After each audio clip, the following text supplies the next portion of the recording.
Amigos, ¿cómo están? Amigos del canal Último Bastión, les saludo con mucho afecto, sean todos muy bienvenidos.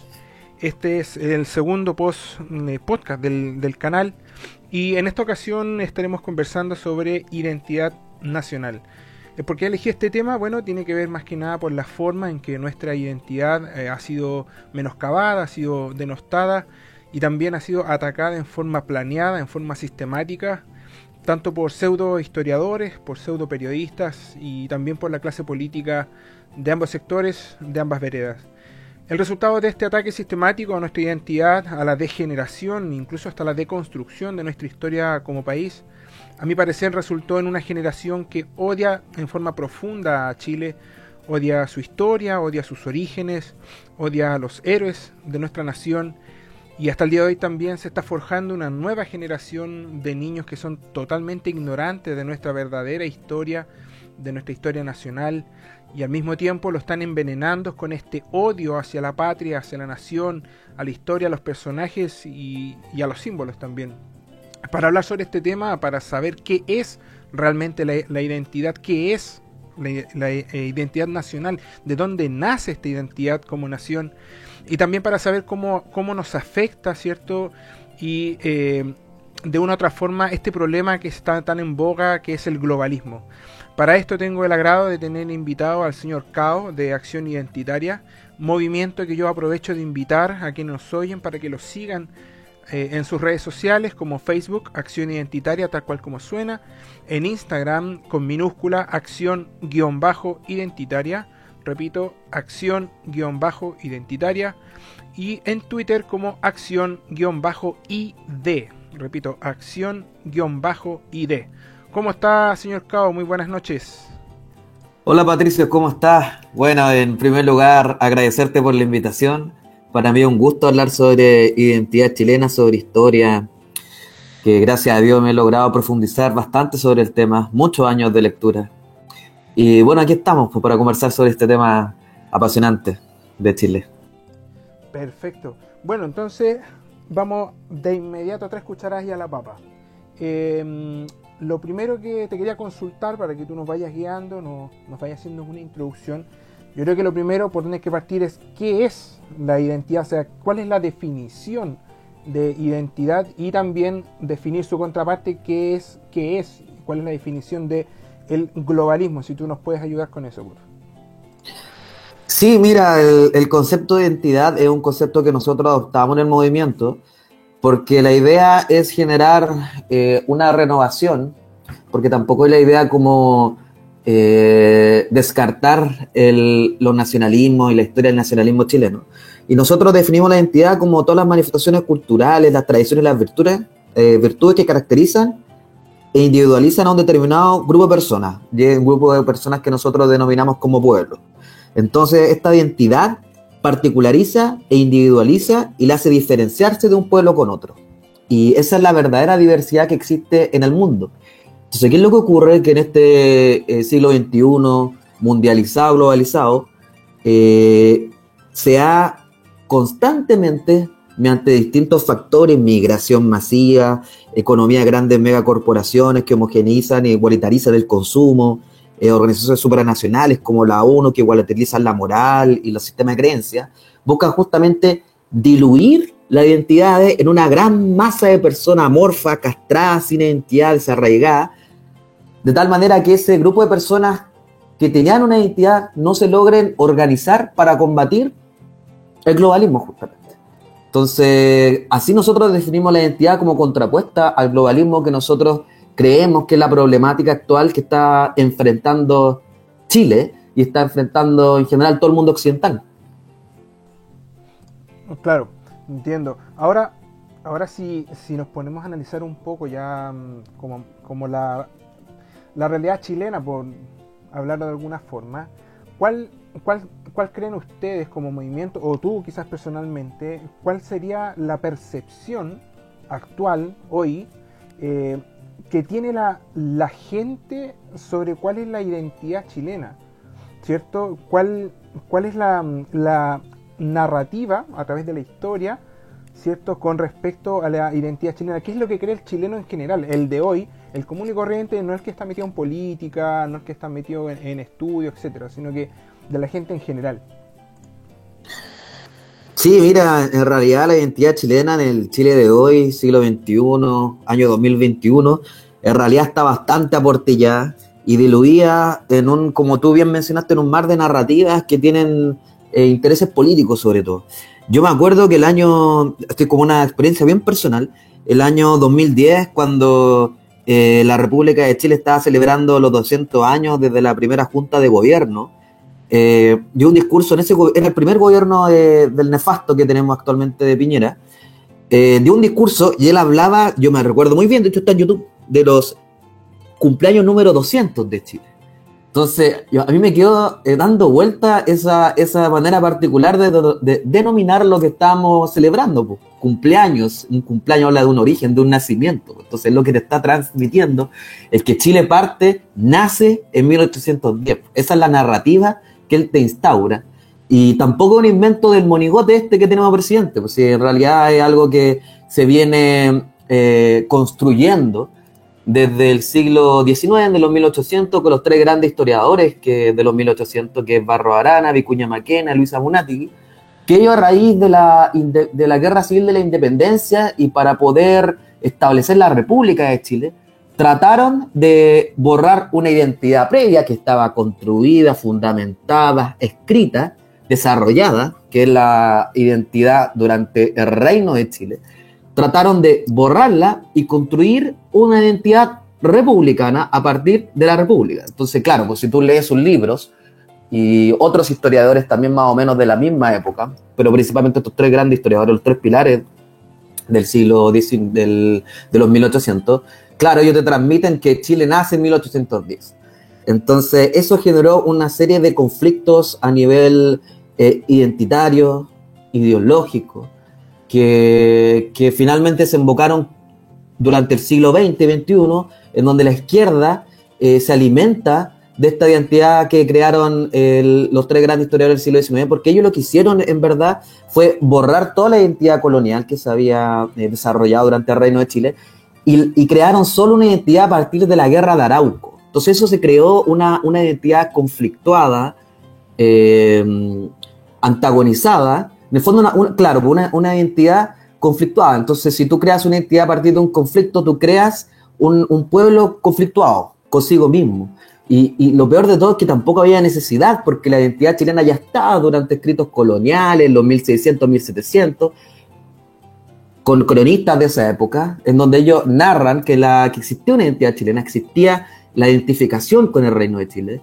Entonces justamente pasó esto, y que desemboca en una narrativa desde un discurso del monigote que tenemos presidente, que se lo dio en el año 2010. Claro.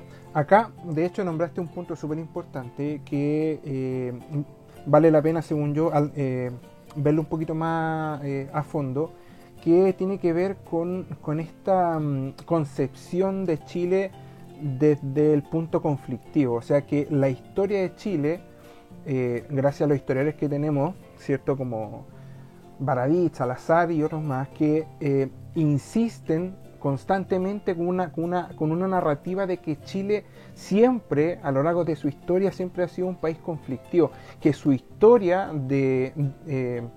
desde que nace este país siempre ha sido de conflicto, o sea que nunca hemos tenido algún periodo de paz, lo cual no es cierto, es totalmente falso. Sí hemos tenido ciertos periodos de paz que no han sido cortos, han sido muy largos. Si tú nos puedes comentar sobre eso también. Sí, como tú bien mencionas, ellos hacen uso ideológico político. De hecho, el bastardo de Gabriel Salazar incluso hace colación de un poquito, lo trata de llevar a la lucha de clases.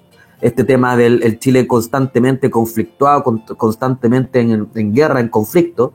Y claro, como te había denominado, o sea, como te había mencionado, es igual una derivación de la construcción que hicieron los tres grandes historiadores del siglo XIX. Sin embargo, hay historiadores cronistas durante la mal llamada colonia, durante el Reino de Chile, que son muchos, o sea, son más de 6, más de 8 cronistas historiadores durante esa época, e incluso historiadores que son de nuestra época.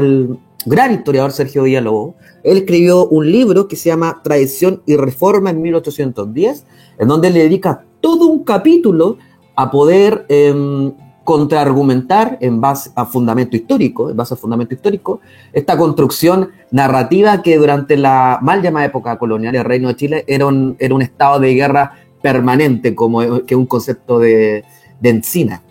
Entonces, él justamente él lo denomina como los 100 años, de hecho un poquito más, los 130, 100 años de paz colonial, que es todo el 1700 y un poquito de 1600, en donde, como tú bien mencionas, contradice toda la narrativa conflictiva durante la colonia, que no es tal, y eso es el punto, eso no existe, eso fue así durante la época de la conquista, pero la época de la conquista se acabó en 1598, cuando Pelantaro destruye la ciudad del sur del Biobío, y desde 1598 hasta 1810 fue un periodo de relativa paz, incluso paz, los 100 años de los 1700. Entonces, esto es una construcción, una narrativa que tendió a destruir la identidad que se estableció durante el periodo del Reino de Chile, durante la colonia, que es nuestra verdadera identidad originaria.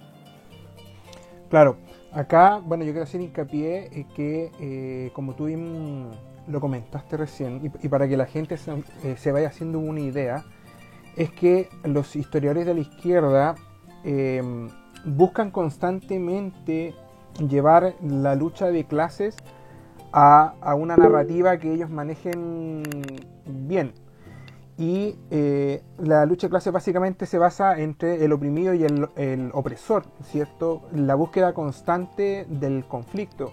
Y en este caso ellos omiten todo este periodo de paz que hubo porque no les sirve a la narrativa, ya que esa contraparte de la lucha de clases se les cae entre que el oprimido, el pueblo mapuche, contra el opresor, que sería el pueblo español. Entonces, eso para que la gente vaya entendiendo cómo ellos trasladan la lucha de clases marxista, la trasladan a un discurso que a ellos les ayude a promover sus políticas, a promover el discurso de ellos, ¿cierto? Para ir engendrando esta semilla de odio en las personas, esta semilla de odio en los niños, en las nuevas generaciones que aprenden literalmente a odiar, así tal cual, a odiar a su país. Y eso también porque en la escuela lamentablemente no hay buenos profesores. Yo lamentablemente tengo que decirlo, yo en básica y en media no tuve buenos profesores de historia. No sé si ellos realmente no tenían conocimientos acabados de la historia o simplemente no les gustaba la pega que hacían. Entonces yo de historia aprendí muy poco, si no nada. O sea, eran de los que llegaban, lean de la 80 a la 100 y de eso hay pruebas.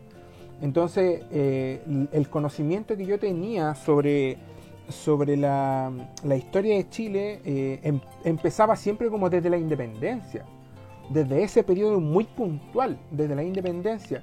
Y el problema es que ahí también entran los historiadores que siempre empiezan a hablar desde la independencia para adelante. Y eso es otro problema porque omiten que antes de la independencia hubo más historia, hubieron más acontecimientos como estos periodos de paz que relata don Sergio Villalobos. Entonces, no sé si tú nos puedes comentar un poco sobre cuál es la problemática que existe con los historiadores y que se concentraran tanto en la post-independencia y no lo que sucedió hacia atrás. Sí, es una problemática en realidad enorme, porque en la medida que se enseñe en la educación pública el tema de la identidad durante el Reino de Chile, que fue desarrollada por varios cronistas, historiadores, que ellos no es que lo inventaron, ellos transmiten lo que hablaba y lo que sentía la gente, la identificación de la gente durante los 1700 y los 1600. Entonces yo te hablo como historiadores y cronistas, como el padre Alonso de Ovalle, José Antonio de Ovalle, Miguel Olivares, Diego Rosales, Gómez de Vidaurre, Manuel Lacunza, el padre Labate Molina, Juan Ignacio Molina. Entonces, claro, de hecho, cuando yo te lo menciono, uno tiende como, mira, hay una calle que se llama como lo que recién acabo de mencionar, pero en verdad son los grandes historiadores de Chile, son los grandes pensadores de Chile. Fueron los primeros que pensaron Chile. Y pensaron Chile antes de la independencia con un sentimiento patriótico y de identificación con el reino. Ellos mencionan, cuando hablan del territorio, como mi patria. país chileno, identificando la patria como los límites limítrofes del Reino de Chile. Entonces hay una identificación patriótica, identitaria, con el Reino de Chile dentro de un contexto imperial de la monarquía católica universal, mal llamada Imperio Español. O sea, es algo que se desarrolló en un clima imperial adverso para justamente que se logren construir estos conceptos identitarios en un reino de Chile, que está dentro también de un contexto imperial.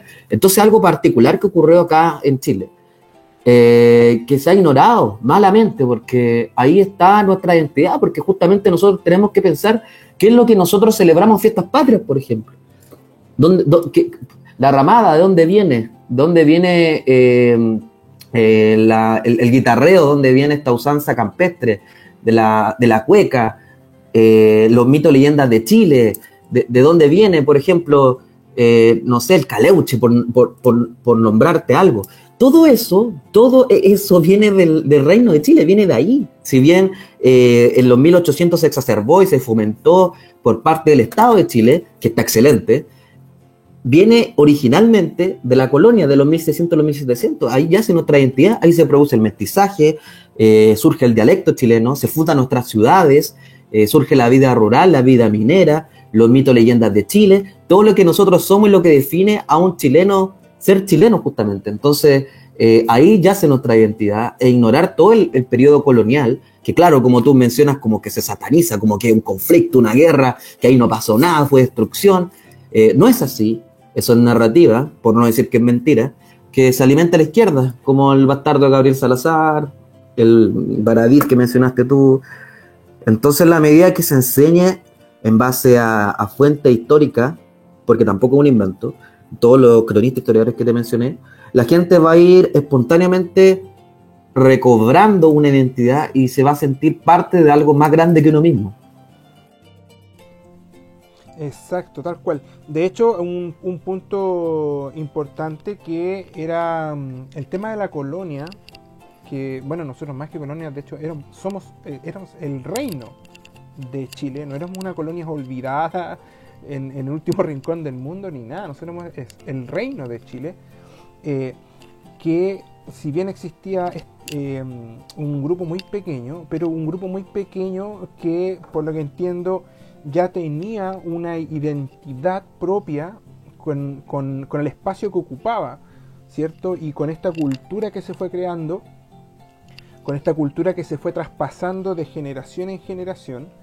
Y ahí sería bueno que tú nos pudieras explicar cómo era el tema de la identidad chilena, así con esa palabra, identidad chilena, que existía dentro del Reino de Chile en la época de las colonias. Sí, mira, si bien los cronistas historiadores durante el Reino de Chile, mal llamada colonia, eran gente ilustrada, letrada, gran parte eran jesuitas bien nacidos, no como ahora que son unos bastardos. Si bien ellos escribieron esos libros, esas crónicas, ellos mencionan que también la gente que nacía en los pueblos, gente justamente que no recibió una educación, etcétera, aún así se identificaba con el pueblo donde vivía. Por ejemplo, parte del pueblo de Santiago, parte del pueblo de La Serena, también se identificaba con el reino. Entonces, ellos eran chilenos que vivían en la ciudad de La Serena, por ejemplo, o en el puerto de Valparaíso, o en la ciudad de Santiago. En ese entonces no era una contradicción ser chileno y español. No era una contradicción, era como el parte de. Y eso es lo que, lamentablemente, si tú le enseñas eso a alguien, a un chileno del siglo XXI, como que, ¿cómo no va a ser una contradicción? Es porque justamente detrás de eso, de no aceptar esa realidad que duró más de 250 años, y piensa que el Reino de Chile se fundó en 1540, que llega hasta la primera Junta de Gobierno en 1810. Es mucho tiempo, es más de 250 años. El Reino de Chile duró más de lo que hasta ahora ha durado la República, es mucho tiempo. Entonces, si nosotros ignoramos ese tiempo, obviamente van a surgir todas estas modas modernas, porque son modernas, de creerse mapuche, que también es un invento moderno, del Gualmapu, que también es un invento moderno, etcétera. Entonces, yo creo que en la medida que se enseñe, y este podcast, por ejemplo, es una muy buena herramienta porque se comparte, la gente va a reconocer y va a buscar, porque también se da cuenta que nosotros no estamos inventando nada, pues estamos citando gente, a historiadores, cronistas durante el Reino de Chile. Y claro, lo que tú mencionaste no es menor, no es para nada menor, porque se le dice colonia justamente como un término difamatorio, justamente nacido post-independencia. Eso fue lo que pasó. Entonces, no éramos colonia, éramos reino. Éramos reino, parte de la monarquía católica universal. Claro, ahora lo que acá queremos transmitir a la gente que nos está escuchando es que entienda que la concepción de lo que se puede llamar identidad nacional no comenzó con la independencia de Chile.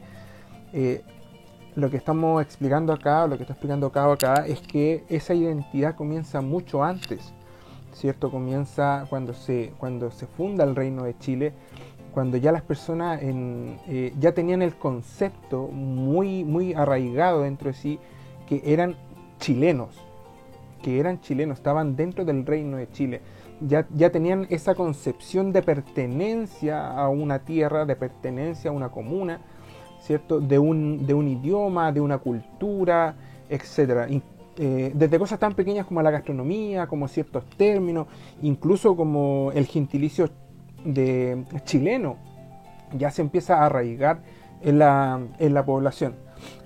Ahora ya entrando a otro punto, aquí yo creo que la gente también desconoce la relevancia que tuvo el Imperio Inca, ¿cierto? Acá en nuestra historia, en el Chile prehispánico.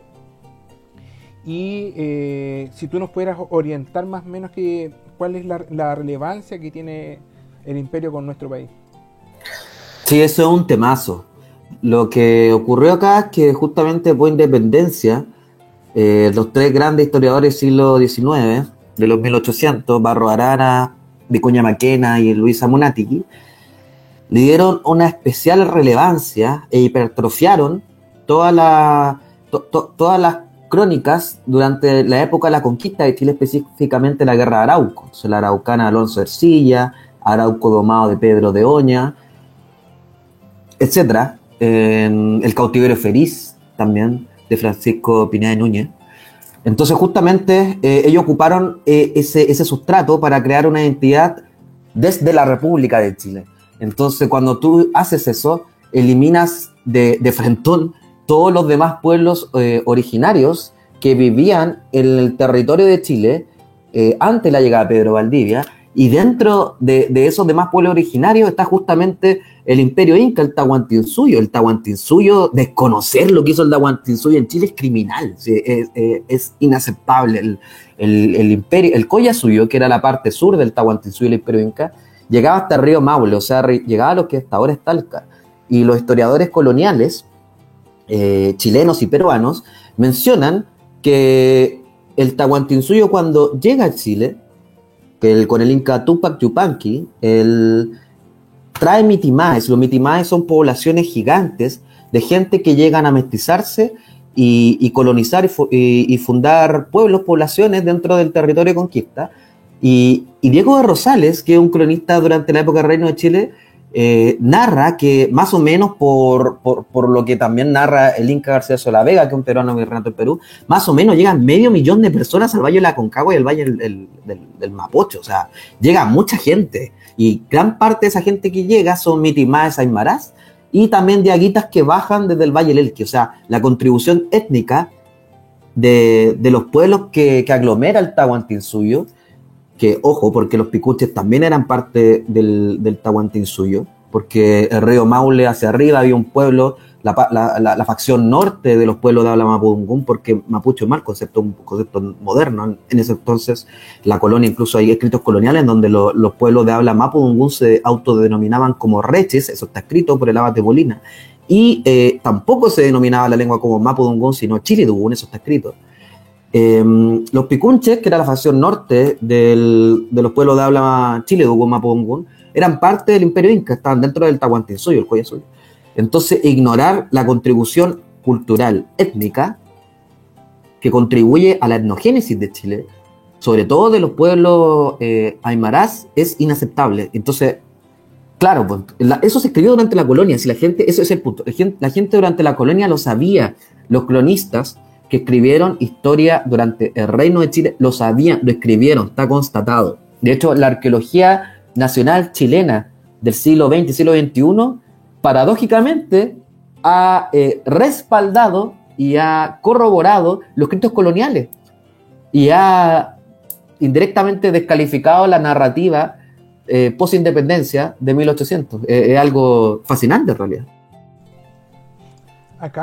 Aquí lo que la gente tiene que entender con esto, con lo que tú expusiste, es que el hecho de que ya hubiera una gran población nueva, entre comillas, ¿cierto?, que ocupó ese espacio de territorio, se contradice con la narrativa que viene de la izquierda, en el que ese mismo territorio simplemente era de una gran mayoría del pueblo mapuche, o que ya ocupaban esos espacios territoriales, ¿cierto?, cuando la verdad es otra. O sea, fue el imperio inca, ¿cierto?, que trajo a esta cantidad enorme de gente para empezar a ocupar los espacios de territorio, para empezar a crear más población todavía, ¿cierto? Y acá tú nombraste un punto muy importante que tiene que ver con el tema de los aymarás, por ejemplo, ¿cierto?, que son una parte importante de la población y que, insisto, esa parte de la historia ha sido borrada porque, como les decía, se contradice con la narrativa de que gran parte de la población era del pueblo mapuche, lo cual no es así.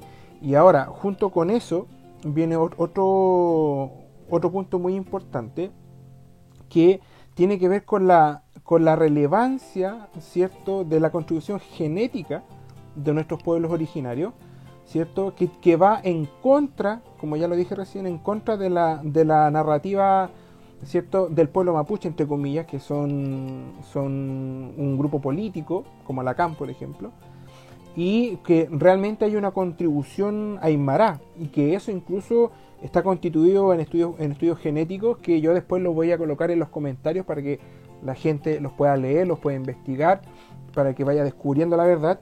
Y aquí nace entonces un término que me encantaría que tú lo explicaras junto con lo que acabo de comentar, que tiene que ver con el tema de la etnogénesis. ¿Nos puede ayudar con eso? Sí, tú estás absolutamente en lo cierto. Estos grupos narcotraficantes como la CAM, que hacen cosplay de pueblo originario y se apropian de los pueblos de Alamapudungún, ellos se alimentan de esta narrativa de que no hay más pueblo originario en Chile que no sean los, entre comillas, mapuches, cierro comillas. Eso no es cierto. De hecho, hay muchos y hay bastantes estudios genéticos en donde se estudia la ancestría de Chile por región, incluso, y a nivel nacional. El más reciente es uno que se publicó el año pasado, el año 2020, en el Biological Research por la Universidad de Chile, que está apoyada por la Universidad de Stanford, que es una universidad norteamericana, en donde hacen estudios etnoestudios, en donde ellos analizan porcentualmente cómo está constituido étnicamente el chileno, tal cual. Entonces ellos descubren, y algo que igual lo apoyan otros estudios genéticos también capitaneados por la Universidad de Chile, que el 53% de la contribución del chileno actual es español, 43% es americano, y de ese 43%, el 18% es aymara y el 25% es pueblos de habla mapudungún. Hay un estudio anterior de este que reciente mencioné, que está publicado en la Revista Médica de Chile, que es del año 2014, que también está capitaneado por la Universidad de Chile, donde también mencionan, también con Chile Genómico, que es un estudio también poblacional que se hizo en Chile, que también fue por la Universidad de Chile, que la contribución aymara llega al orden de 23,5% versus la mapuche, que es de 24,2%. O sea, ignorar la contribución étnica de los pueblos que aglomeró el Collasuyo, el Tahuantinsuyo, el Imperio Inca, que lo vuelvo a mencionar, llegaba hasta el río Maule, Talca, sobre todo los aymarás, es ignorar parte de nuestra ancestría. Y justamente a raíz de eso surge el concepto de etnogénesis, que en el movimiento en acción identitaria nosotros lo ocupamos al momento de enseñar historia de Chile. La etnogénesis es un proceso de mestizaje e intercambio cultural que se da entre 1540 y 1598. ¿Por qué esa fecha? En 1540 llega Pedro Valdivia y funda el Reino de Chile en el Valle del Copiapó. De hecho, hace un juramento por el rey de España, etc. Y 1598, que es la otra fecha de corte, es cuando ocurre la destrucción de las 7 ciudades al sur del Biobío por Pelantaro. Entonces, en ese periodo de tiempo, entre 1540 y 1598, en el Chile temprano del Reino de Chile, nace la primera generación de chilenos. Y todos los escritos que constan en esa fecha mencionan de que el mestizaje primario es entre el español, el europeo, que principalmente español, porque los españoles también llegaron con algunos contingentes italianos muy minoritarios, que realmente eran españoles, con los pueblos originarios. Y en ese territorio justamente están los aymarás, los diaguitas, los collas, los atacameños, todos los pueblos de habla mapudungún, los picunches, los pehuenches, los lafkenches, etc. Porque en ese territorio lo más al sur que existía era el Villarrica, que se fundó en 1552, en la última ciudad al sur que existía en ese periodo de tiempo. Entonces es el concepto de etnogénesis, donde nace la primera generación de chilenos. Y ese es el tronco de la etnicidad de Chile, porque Chile no es un país multicultural, y ahí me quiero detener, y yo creo que sería bueno hablar un poco más de eso. De hecho, los estudios genéticos lo demuestran. De hecho, la proporción genética, la contribución genética de la región de Antofagasta, de la contribución genética de los pueblos de habla mapudungún de la región de Antofagasta, es la misma contribución genética en el sur de los aymarás, en Puerto Montt. O sea, hay un nivel de homogeneidad y de contribución muy, muy homogénea en el chileno, en todo el territorio nacional. Entonces, es el concepto de etnogénesis y el que justamente yo creo que tenemos que empezar a ocupar dentro de los nacionalistas. Yo creo que es súper importante. En realidad, todo Chile debe ocuparlo. Sí, de hecho, buen punto el tema este de este discurso de la que ahora está en boga, bueno, siempre está en boga hace mucho tiempo, pero hoy día como que está renaciendo con este tipo, con Jadwe, que quiere replicar en Chile lo que hizo Evo Morales en Bolivia, que es los estados plurinacionales. ¿Cierto? Que Chile no es una nación, sino que son varias naciones, y dentro de esas varias naciones está este invento político de la nación mapuche, que no es más, insisto, que es un artilugio político, que según yo, esto es un pensamiento muy propio, muy mío, que no tiene otra dirección que simplemente separar al país en varios pedazos, ¿cierto? Para debilitar a Chile y para que sea mucho más fácil de conquistar. Esa para mí es la mayor la principal razón de este invento de los países plurinacionales o los estados plurinacionales. Simplemente fragmentar al país, simplemente destruirlo, crear nuevas diferencias, crear nuevos distanciamientos ficticios entre la población de Chile. Y para eso tienen que meterle en la cabeza que Chile, insisto, no es una nación, sino que varios grupos de estados, varios grupos de naciones. Y ahí donde nace este discurso que ahora lo está llevando a cabo Daniel Jadwe, que de hecho estoy seguro que lo va a concretar si es que este tipo llega al poder. Y lamentablemente este discurso de que no existe una nación chilena, no solamente viene de la izquierda, sino que también yo lamentablemente lo he escuchado en gente que se supone que es de derecha, que se supone que es patriota, así literal, con ese adjetivo patriota.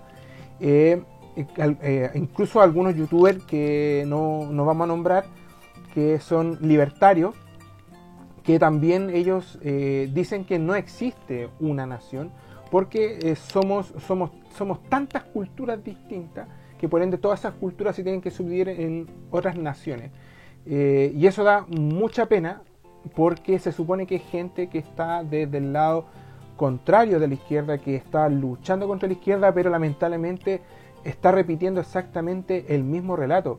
Y es un relato que está cayendo extremadamente fácil en la población local, en gente que no es capaz de investigar un poco, de llegar más a fondo qué es esto de los estados plurinacionales, qué es esto de las multiculturalidades.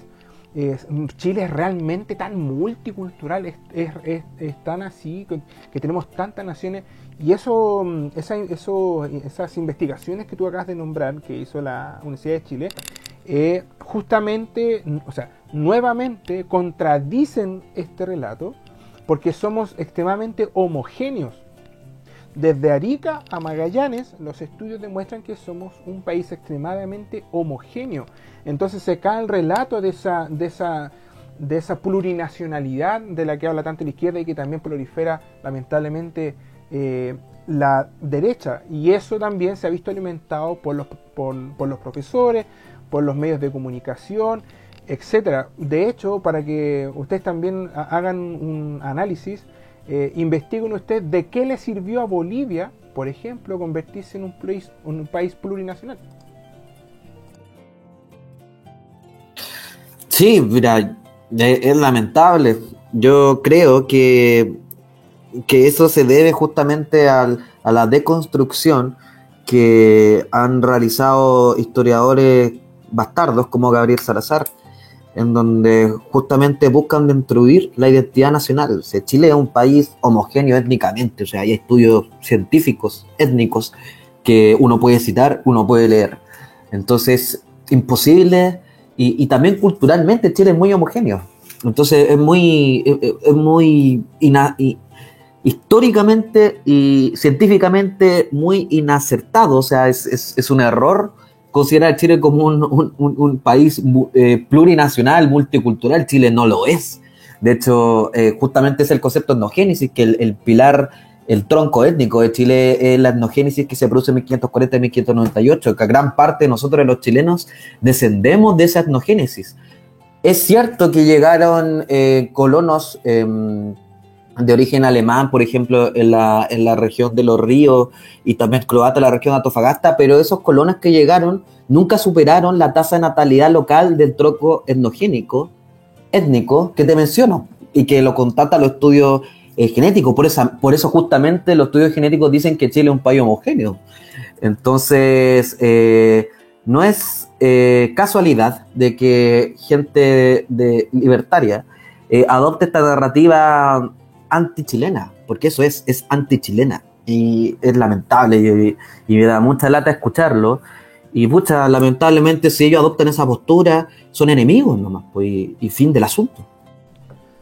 Exacto, de hecho el tema este de la etnogénesis, para que la gente lo vaya adoptando este término, si ustedes quieren defender la postura de que Chile es homogéneo de sur a norte, de Arica hasta Magallanes, Magallanes, Arica, etcétera, la etnogénesis de la que habla Cao, y también a través de los links que yo voy a dejar en los comentarios, que son de estos estudios, les van a servir de mucha ayuda. Es una base extremadamente fuerte para que se pueda constatar de que existe un tema homogéneo, ¿cierto?, en nuestra construcción genética, y para que también se den cuenta cuán falso entonces es este relato de los estados plurinacionales.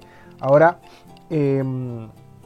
efectivamente hay un tema de una deconstrucción, y sorry que me alargue un poco en esto, no me quiero ir mucho por la tangente, pero la gente tiene que entender que todo este relato de la nación mapuche, de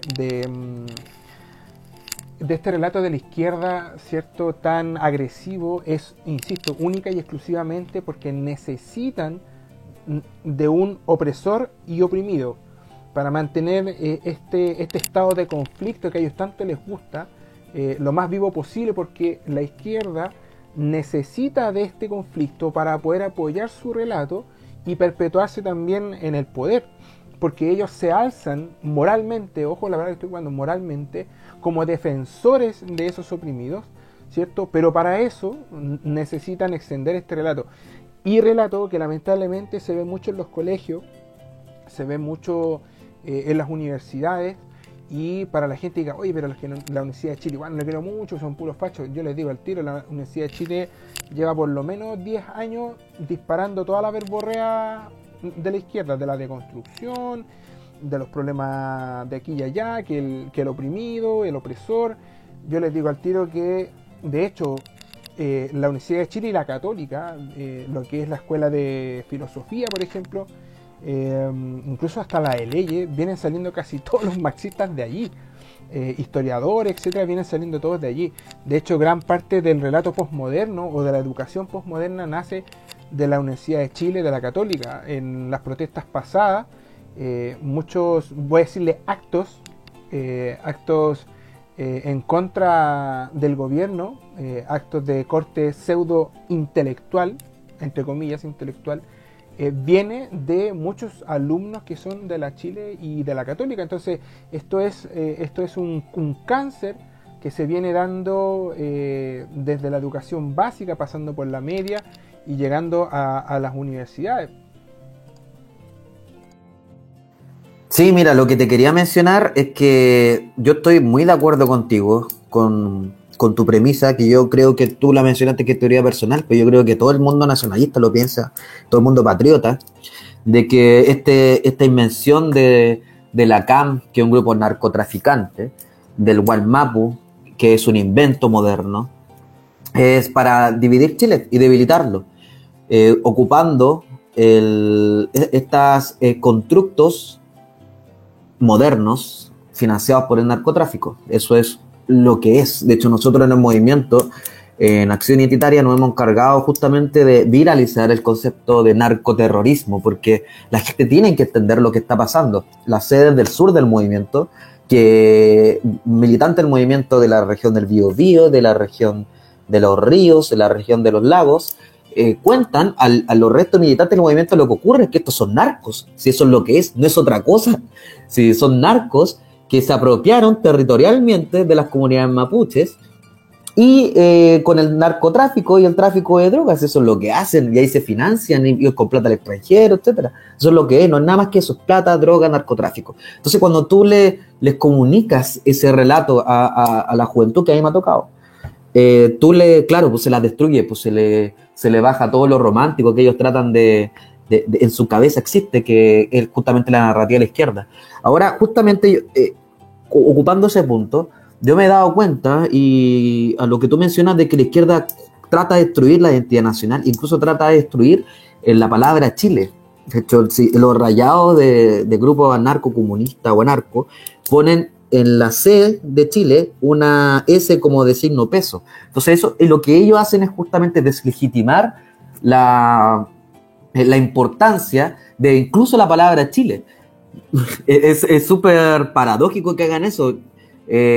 Mira, lo que ocurre acá es que ellos tratan de igualar Chile con la República de Chile, pero en realidad la palabra Chile viene de Chile, y la connotación más antigua de que se ocupe Chile como un territorio viene del Inca Garcilaso la Vega, del Inca Garcilaso de la Vega, que es un cronista que nació en Cusco, que escribe un libro que se llama Comentarios Reales de los Incas en 1609.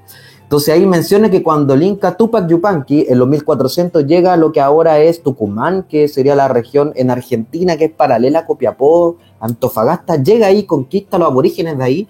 Los aborígenes de ahí le sugieren que vaya a civilizar a un territorio denominado Chile. Entonces la palabra Chile es preincaica, es muy antigua y quizás es milenaria. Cuando llega los incas, llegan al Valle de la Concagua, llegan al Valle del Mapocho, ellos le ponen a este territorio el Guamani de Chile. Entonces ahí la palabra Chile pasa a ser preincaica, a ser un territorio incaico, gubernamental, y cuando llega Pedro Valdivia, le pone al Guamani de Chile Reino de Chile. Entonces en realidad es algo con un montón de connotación histórica. Y mucho más evidente, antiquísimo, y que este concepto de Wallmapu, que es algo moderno de ahora. ¿Sí? Entonces, como te digo, es parte de su estrategia para deslegitimar Chile, deslegitimar la identidad nacional, para lo que tú mencionaste, pues, para balcanizar Chile a través del narcotráfico.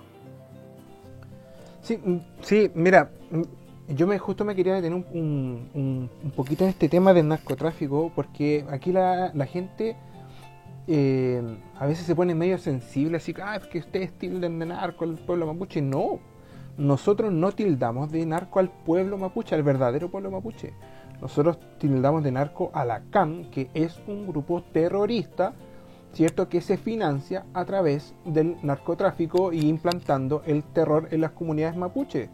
Eso no es un invento. De hecho, si la gente hace un poco de memoria para atrás, se tiene que acordar que cuando arrestaron a Emilio Berkov, que él era líder de la CAM, y lo arrestaron justamente porque era un narcotraficante. Si de hecho lo pillaron con 900 kilos de pasta base. 900 kilos. Y ojo, líder de la CAM con apellido Berkov. De mapuche eso no tiene pero absolutamente nada.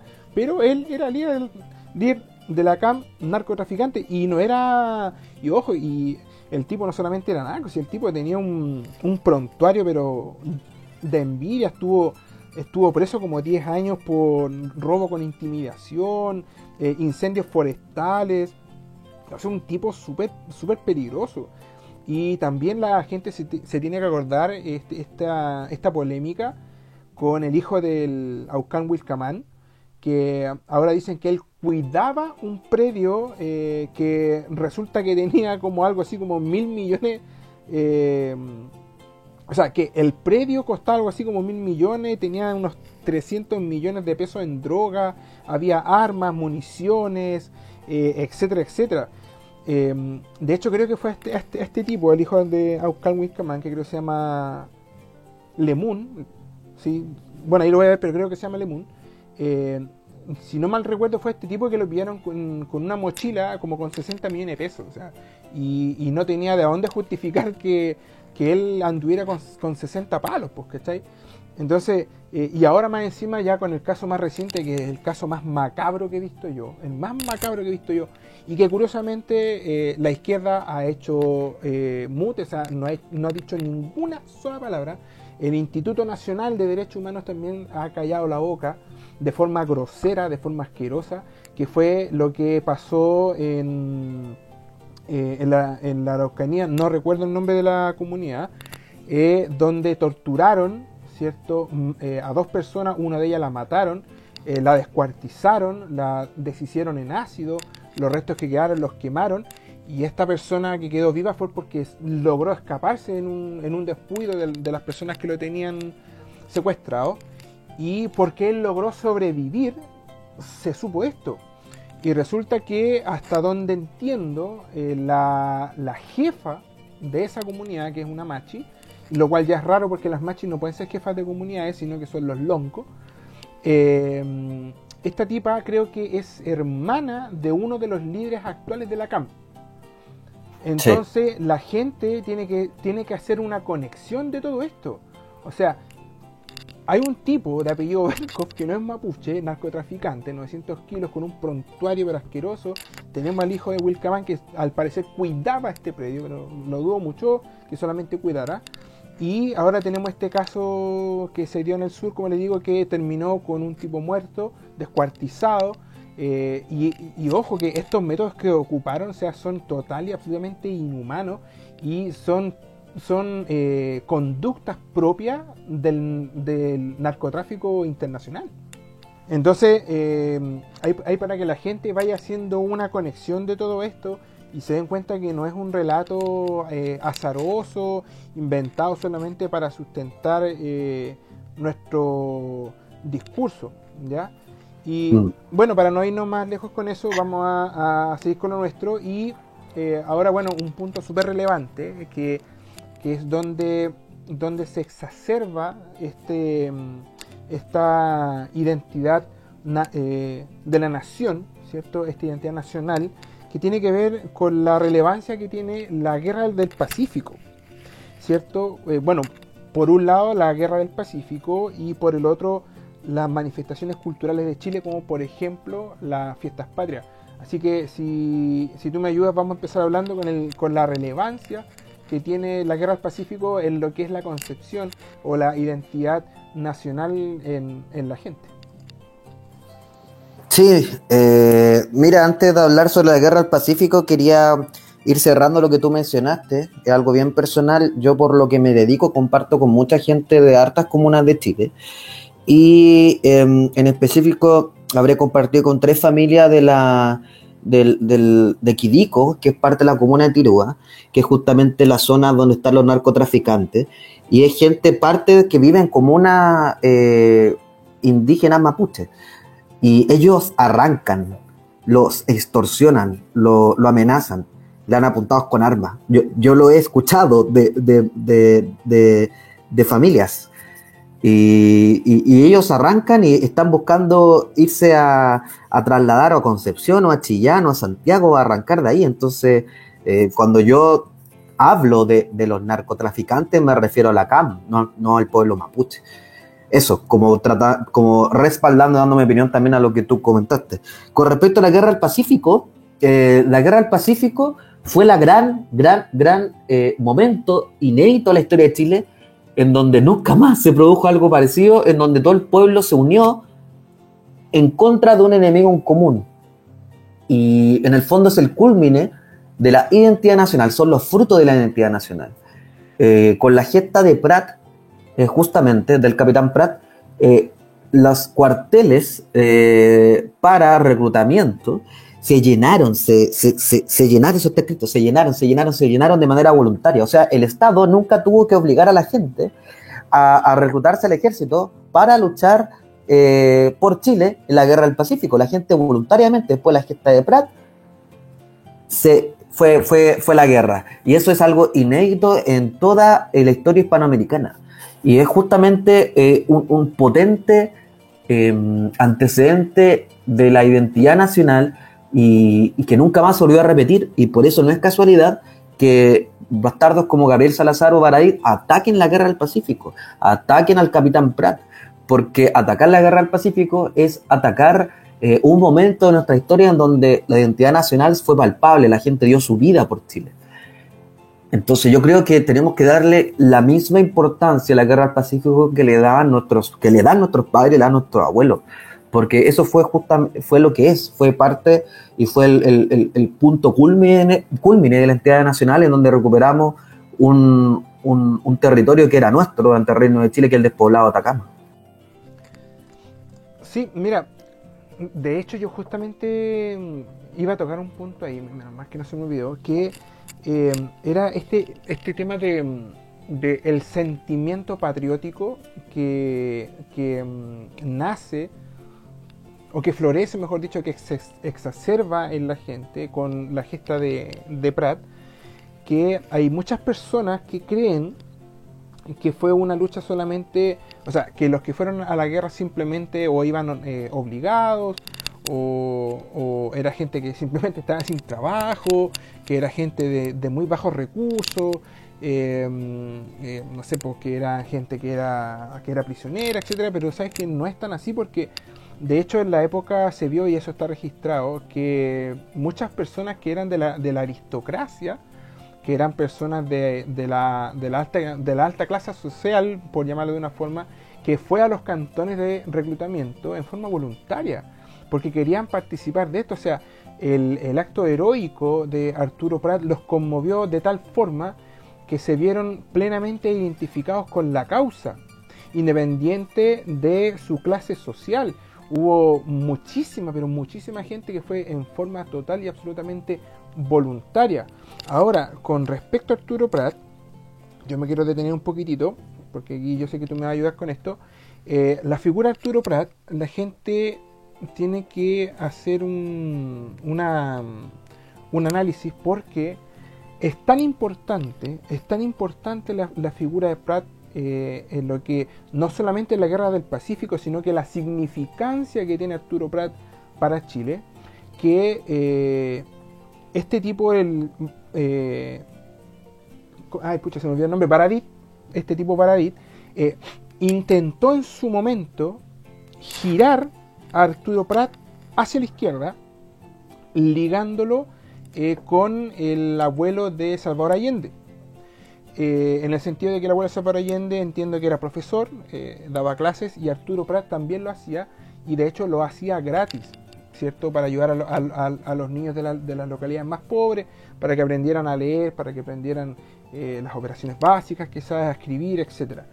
Entonces, este tipo Baradit intenta de una u otra forma girar la figura de Prat hacia la izquierda, y como no le resulta, porque Prat es lo totalmente opuesto a alguien de la izquierda. De partida, un tipo que se bañaba regularmente. Prat fue, si no me equivoco, el primero dentro de la Armada en tener un título universitario. Él era abogado.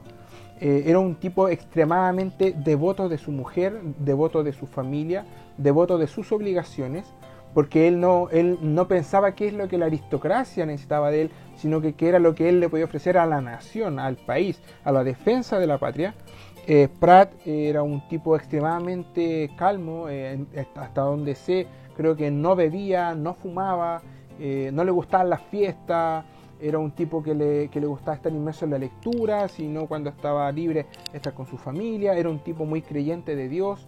De hecho, Baradit, cuando se da cuenta que no logra girar a Prat hacia su discurso, lo intenta ridiculizar un poco en su libro, cuando lo ridiculiza un poco con este tema del el espiritismo, ¿cierto?, que practicaba, pero que no lo practicaba él, sino que lo practicó su señora en un momento muy complejo de su vida, que es cuando muere su hija.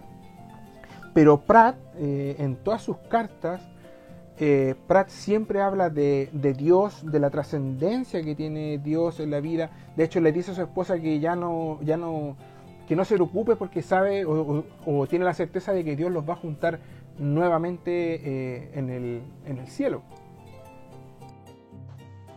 Claro, el capitán Prat era una persona muy católica, muy mariana. Y no es casualidad que Baradit o Villalobos lo ataquen, porque saben lo que representa y lo que simboliza. Prat es parte de nuestros héroes nacionales, si no es que es el gran héroe nacional. Entonces no es casualidad que lo ataquen, no es casualidad que ataquen la guerra del Pacífico, nada de eso es casualidad. De hecho, durante el estallido delictual, sobre todo en Puerto Montt, destruyeron un busto que la otra vez conversábamos del capitán Prat, y lo hacen justamente por eso, porque es toda esta juventud desarraigada por bastardos como Baradit. No es casualidad que en estos programas de la red hablen y polemicen con el capitán Prat o polemicen con la guerra del Pacífico, porque es parte de nuestra identidad nacional.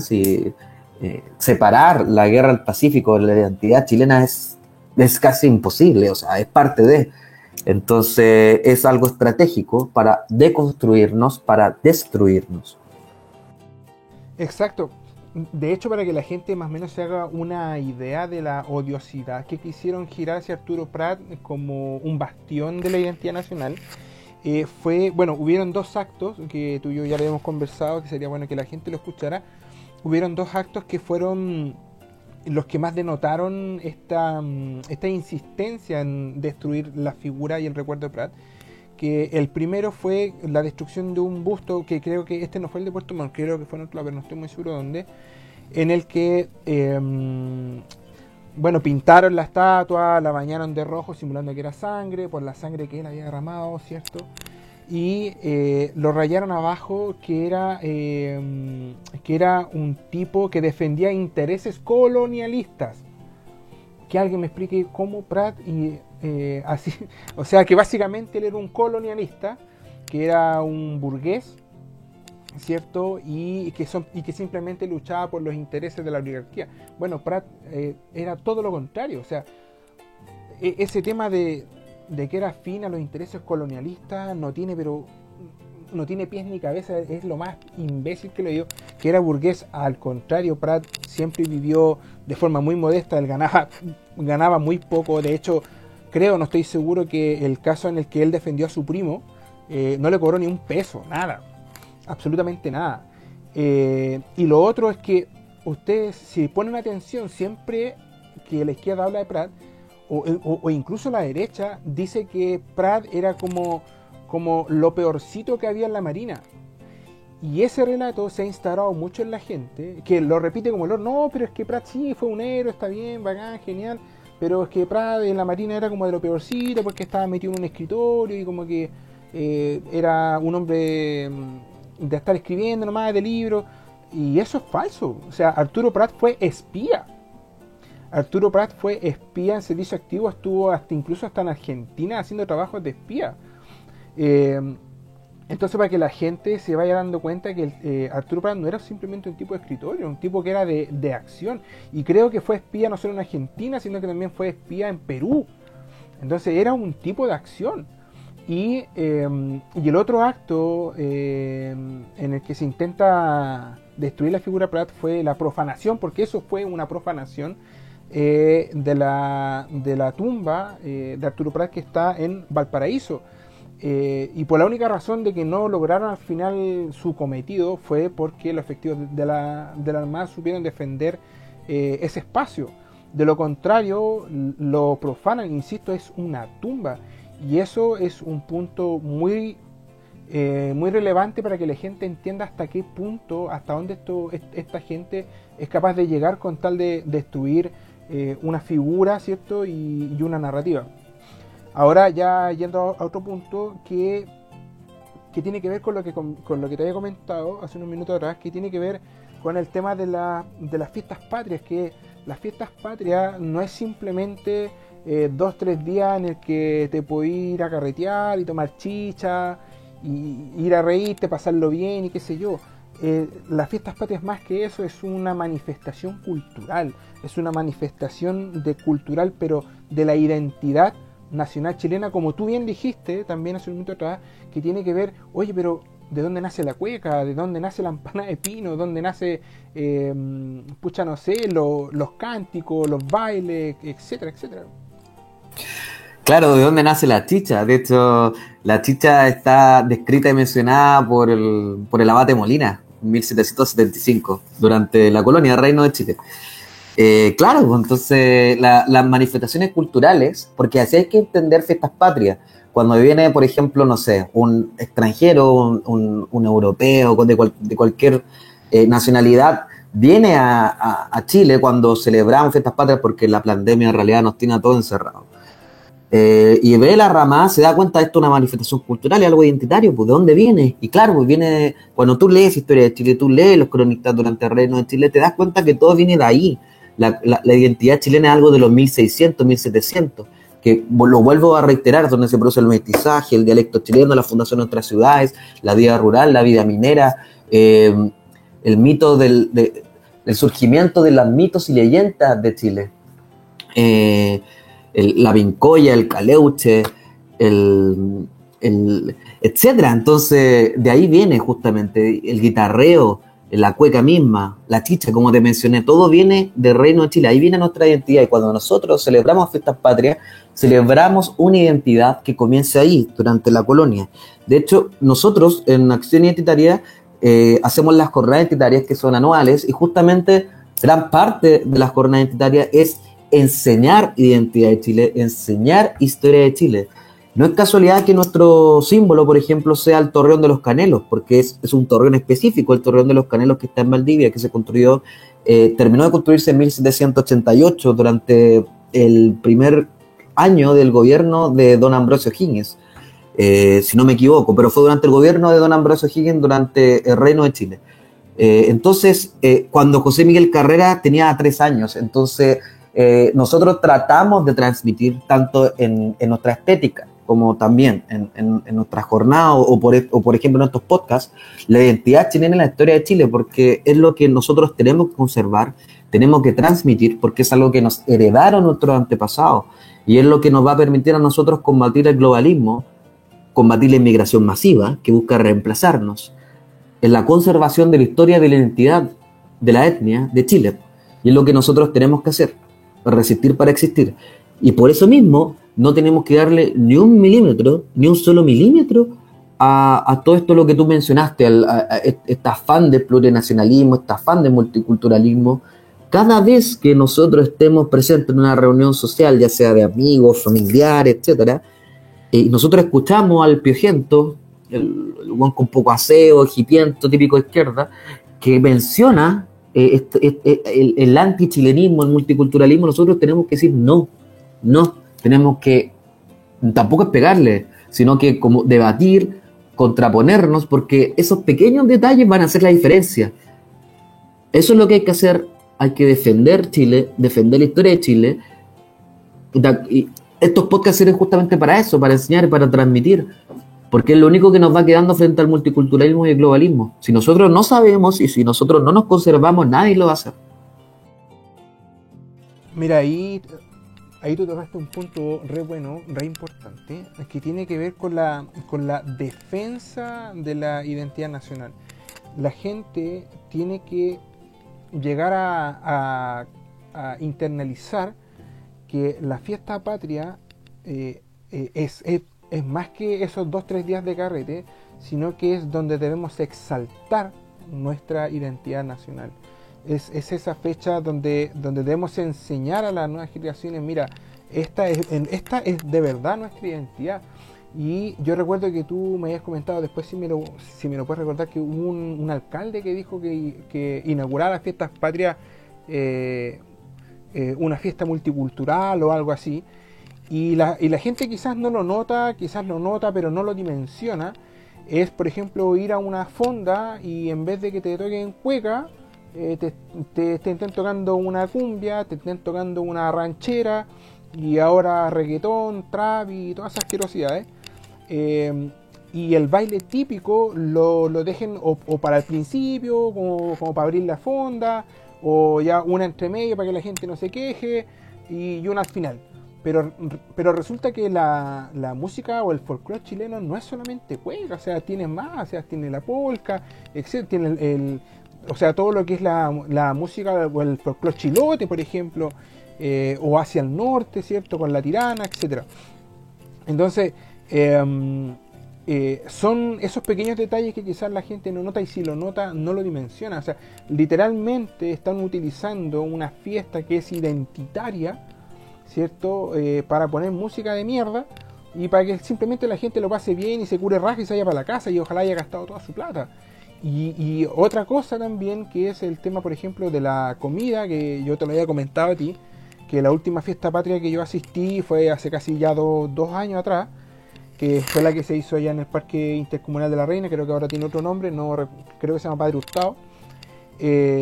A mí me encantaba ir para allá porque yo veía o sea, que se respetaba fielmente el tema de la identidad, desde la música, pasando por la gastronomía, etcétera. Y tuve la oportunidad de ir a esa, y creo que en un momento también fui al Parque O'Higgins, hace un poco más de 2 años atrás.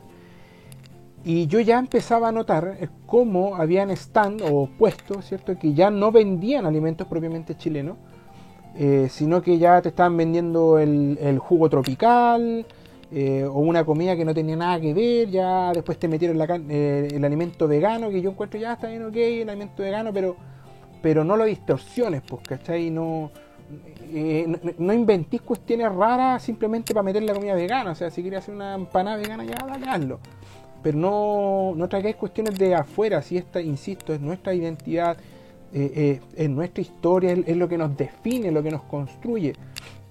Y la gente yo creo que también tiene que hacer notar eso, de hacer un reclamo y decir, no, pues si esta es nuestra fiesta, es nuestra identidad, tenemos que exaltar lo que es nuestro, lo que es propio, lo que nace de nosotros, y no darle tanta cancha a esta especie de globalismo que se ocupa, ¿cierto?, dentro de las fiestas para meterte la multiculturalidad.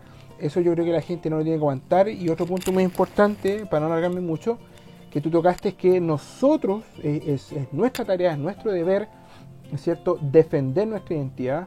Y como tú bien dijiste, no se trata de llegar pegando palos, patadas y combos, sino que si tú escuchas a alguien que literalmente está mintiendo, está metiendo ese discurso progre, posmoderno, de construccionista, de que Chile aquí, de que Chile allá, bla, bla, bla, bla, no, pues usted defiéndalo. O sea, es nuestro deber, es nuestra tarea, ¿cierto?, de poder defender esto. Si argumentos tenemos, de hecho la verdad está con nosotros.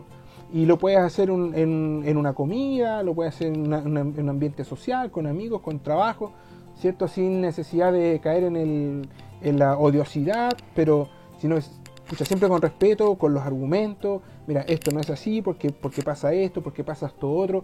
Y esos pequeños actos, esos pequeños momentos van a ayudar a hacerle clic. Quizás hay 10 personas ahí, puede que le haga clic a uno solo, pero ese uno solo se lo va a transmitir a otros 10 y así eso se va multiplicando y va a ayudar a salvar, ¿cierto? Por un lado la identidad nacional y por el otro lado también hacer que se vaya transmitiendo de generación en generación y no se pierda. Claro, entonces el llamado es a leer historia de Chile, a leer a los cronistas durante el Reino de Chile, a los historiadores del Reino de Chile. Y cada vez que nosotros veamos que están contraviniendo la identidad nacional, en reuniones sociales, levantar la mano, contraponerse, argumentar, porque de esa manera, como te mencionaba a ti, yo antes era muy tímido en cuarto medio, por ejemplo. Yo me acuerdo vivamente cuando estábamos en un carrete con compañeros de curso y empieza a hablar el pejento izquierda, y se encontró la narrativa del carrete, empezó a hablar sus cosas de lucha de clase, y fue la primera vez que me di cuenta de que en realidad una persona, si habla, puede lograr cambios en la gente. Entonces, desde ahí yo cada vez que en junta social veía a alguien que estaba contraviniendo la identidad nacional, yo empiezo a hablar, porque uno sin quererlo, y queriendo también, uno puede influir en las personas y decir, hey, aquí hay algo raro, hay una persona que me está citando cosas, bibliografía, estudios científicos, algo de verdad debe haber. Y como tú bien dijiste, la verdad da con nosotros. Entonces hay que estar tranquilos, hay que luchar, resistir para existir, y hay que seguir en la lucha. ¡Viva Chile! Exacto, viva Chile. Bueno, ya hemos llegado al final del podcast. Estuvo, para mí estuvo genial, estuvo excelente, un tema que a mí me apasiona mucho, un tema que para la población en general quizá no existe y nosotros lo estamos poniendo sobre la mesa. Yo quiero invitar a la gente que en el tema del canal, yo más que un like, yo lo que espero es que la gente lo comparta. De que la gente tome y diga, oye, ¿sabes que estoy escuchando un podcast y está re interesante? Escuché cuestiones que nunca había escuchado, hay cosas que yo desconocía, ¿sabes que mira, hay unos estudios genéticos? O tú has escuchado hablar de la etnogénesis, tú has escuchado hablar de la identidad, tú sabes lo que es eso. Eso es lo que yo realmente espero, porque quizás un like, ya el gallo le puso un like y se fue y se olvidó el video. Yo lo que espero es que lo compartan. Yo te quiero dar las gracias, Cao, por tomarte este tiempo. Ya es tarde de la noche, ambos estamos muy cansados, pero esto lo hicimos porque lo hacemos con cariño, lo hacemos con amor, lo hacemos con pasión, porque queremos salvar a Chile, porque queremos que las nuevas generaciones cierto, crezcan en un ambiente sin odio, sin estos conflictos artificiales. Yo hago nuevamente la invitación a la gente que nos escucha a que siga Acción Identitaria, la siga en Facebook, la siga en Instagram, la siga en Twitter. Voy a repetir, Cao, en Facebook Acción Identitaria, tal cual como suena, en Instagram con minúsculas Acción-Identitaria, y en Twitter Acción-I de Ignacio D de Dedo. Así que nuevamente muchas gracias, Cao, para que tú te puedas despedir ahora con los auditores. Gracias a ti, Pato. En realidad para eso fundamos y para eso trabajamos en Acción Identitaria, transmitir la identidad nacional. Y en realidad tú nos diste este espacio y muy agradecido porque esto igual a nosotros nos sirve para poder dar a conocer la identidad nacional, que más allá del movimiento, más allá de nosotros mismos está Chile. Entonces a mí lo que me importa es que se transmita el mensaje, que se comparta el mensaje, que es lo verdaderamente importante, más allá del movimiento, más allá de todo. ¡Viva Chile! Bueno, amigos, entonces ya lo dejamos hasta acá. Muchas gracias por escuchar este podcast. Insisto, más que un like, yo lo que quiero es que lo compartan.